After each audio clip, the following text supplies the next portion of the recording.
Dans la précédente vidéo, nous avons vu comment décrire le mouvement d'un objet. Mais pour prévoir le mouvement d'un objet, il faut étudier les actions qui s'exercent sur lui. Dans cette vidéo, nous allons présenter la notion d'action mécanique, puis nous aborderons les modèles et les forces utilisées dans ces études. Alors, qu'est-ce que c'est une action mécanique? Lorsqu'un système agit sur un autre, on dit qu'il exerce une action. Cette canne, par exemple, elle exerce une action sur la boule blanche.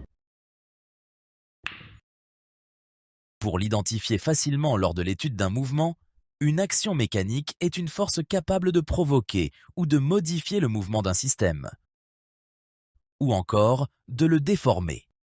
Par exemple, lorsqu'un footballeur frappe le ballon, cette action modifie le mouvement du ballon et le déforme légèrement. Un autre exemple, si l'on suspend un objet à un ressort, ce dernier se déforme en raison de l'action exercée par le poids de l'objet. On distingue deux catégories d'actions mécaniques. Si les deux corps doivent être en contact pour que l'action ait lieu, alors il s'agit d'une action de contact, comme pour le footballeur sur le ballon de tout à l'heure et de l'objet sur le ressort. En revanche, si une action se produit même lorsque les deux corps ne sont pas en contact, on parle alors d'une action à distance. Par exemple, la force de répulsion ou d'attraction entre deux aimants fonctionne même s'ils ne se touchent pas. Ces deux corps n'ont pas besoin d'être en contact pour que cette action se manifeste. Maintenant que nous avons rappelé ce qu'est une action mécanique, intéressons-nous aux forces. Mais au fait, qu'est-ce qu'une force? Voyons ce parachutiste, ce dernier est en chute à cause de l'action de la Terre sur lui.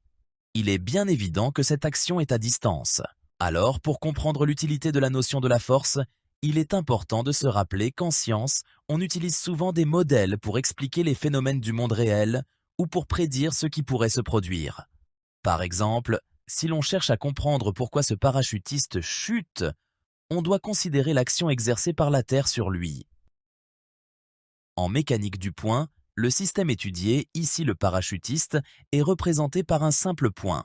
C'est ce que l'on appelle le modèle du point matériel. Une action mécanique est alors modélisée par une force.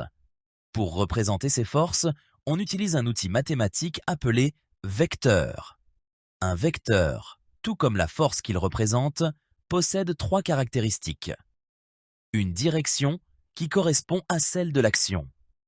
Dans notre exemple, la direction de la force est verticale. On peut aussi parler de droite d'action pour ne pas